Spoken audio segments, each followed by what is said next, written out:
Merci Bobby.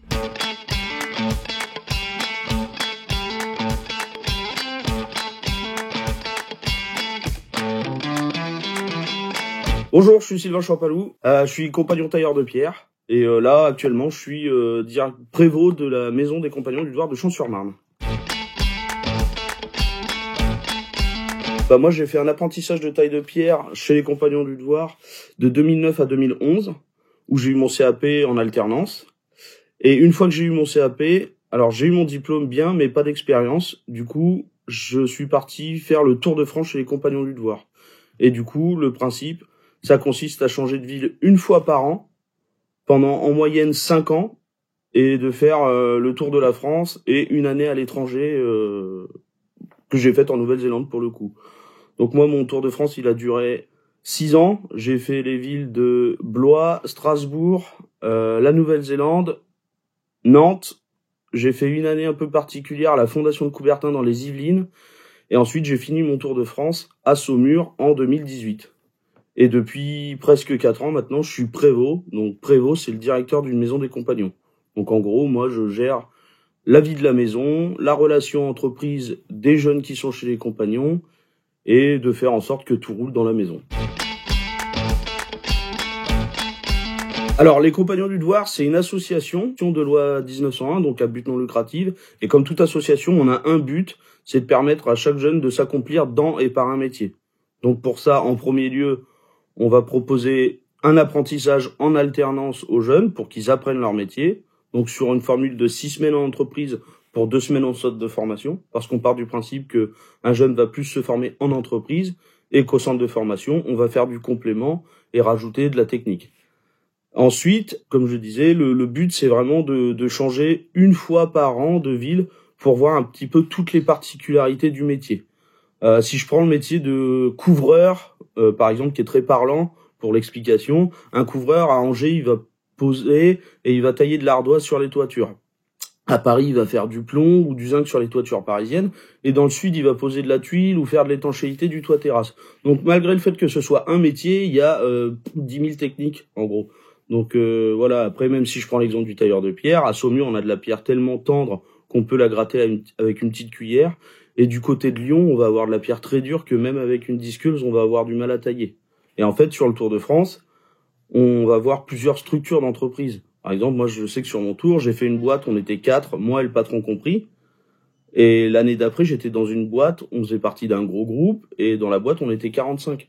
Donc là, c'était super réglé, il y avait des conducteurs de travaux, des chefs de chantier, des chefs d'équipe, et là, tout était vraiment très cadré, quoi.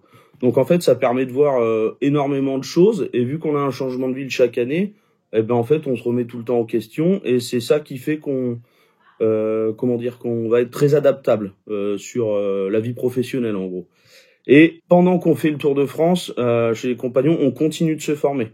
Parce que les jeunes qui sont chez les compagnons, chaque année, ils sont en contrat d'apprentissage ou contrat de professionnalisation, ce qui leur permet d'avoir environ 6 semaines de stage par an pour se préparer au passage des futurs diplômes du métier. Parce que chaque métier chez les compagnons a son propre parcours de formation. Donc du coup, si je prends l'exemple du tailleur de pierre, c'est le CAP en apprentissage. Après maintenant, les jeunes sur le Tour de France, la première année c'est le CAP marbrier, la deuxième année c'est le titre pro bâti ancien, et la troisième année ça va être le brevet professionnel des tailleurs de pierre. Et ensuite, après, bon ça c'est vraiment les 3 premières années c'est le même cursus.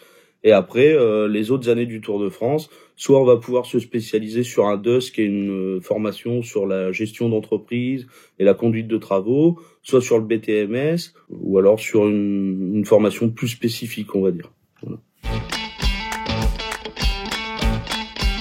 Voilà. Du coup, prévôt, en tant que prévôt, je suis directeur d'une maison de compagnons. Donc en gros, je gère la promotion, le recrutement et le placement des futurs jeunes qui arrivent chez les compagnons. Je vais gérer l'aspect patrimoine de la maison des compagnons, donc c'est-à-dire que je vais régler tous les problèmes, les petites fuites, le patrimoine vraiment. Je vais gérer le centre de des apprenants, donc tout ce qui va être l'organisation des examens, les cours. Je vais aussi gérer la vie compagnonique de la maison, vu que chez les compagnons, en fait, pour faire le Tour de France, c'est 3 piliers, la formation, le voyage et la vie en communauté. Donc en gros, dans la maison des Compagnons de Champs-sur-Marne, j'ai une 50aine de jeunes qui vivent à l'année, et du coup, il faut animer la vie de la maison. Donc ça passe par des animations le week-end, les cours du soir, et tout un tas de choses. Donc c'est quand même un boulot très complet. Ce que j'aime le plus en étant prévôt, ça va être de voir tout ce qui a été fait dans l'ombre pendant mon Tour de France et dont j'avais pas conscience. Et maintenant, c'est moi qui organise tout ça chaque jour. Et chez les compagnons, ce que j'aime vraiment, ou ce que j'ai aimé vraiment pendant ma formation, c'est le fait de rencontrer plein de personnes, de bouger à droite à gauche, d'avoir eu la possibilité de faire une année à l'étranger. La vie en communauté, c'est super aussi parce que ça fait énormément de rencontres. On va pouvoir manger avec un charpentier ou un boulanger, parler de nos journées de boulot et en fait comprendre un peu plus des métiers dont on n'avait même pas connaissance. Et c'est tout en fait cet engrenage qui fait la force de la chose, quoi. Si je peux vous donner un conseil, pour ceux qui veulent faire un métier manuel, déjà c'est une super chose parce que tout au long de votre journée ou de vos semaines de travail, vous verrez forcément l'avantage de l'avancée d'un projet. C'est ça qui est beau dans un métier manuel, c'est qu'on voit au fur et à mesure les choses qui avancent et ça c'est très agréable. Moi par exemple, je sais que je suis tailleur de pierre, je sais que ça m'est déjà arrivé de me balader en ville et de voir un édifice sur lequel j'avais travaillé et ça c'est vraiment agréable de se dire qu'on a pu participer à faire ces choses-là. Et puis ensuite, moi, je vais forcément vous orienter vers les Compagnons du Devoir, étant donné que j'ai fait toute ma formation là-bas, je m'y sens encore très bien. Et puis en plus, ce que va vous apporter les Compagnons du Devoir, ça va être le voyage en plus. Et ça, c'est très important, surtout dans notre société qui bouge en permanence, de toujours voyager, se mettre en route et puis aller de l'avant, quoi. Voilà. On peut dire chanson pour l'Auvergnat de Georges Brassens. Elle est à toi cette chanson, toi l'Auvergnat qui sans façon m'a donné 4 bouts de pain quand dans ma vie il faisait faim. Bon, je vais pas la chanter entière.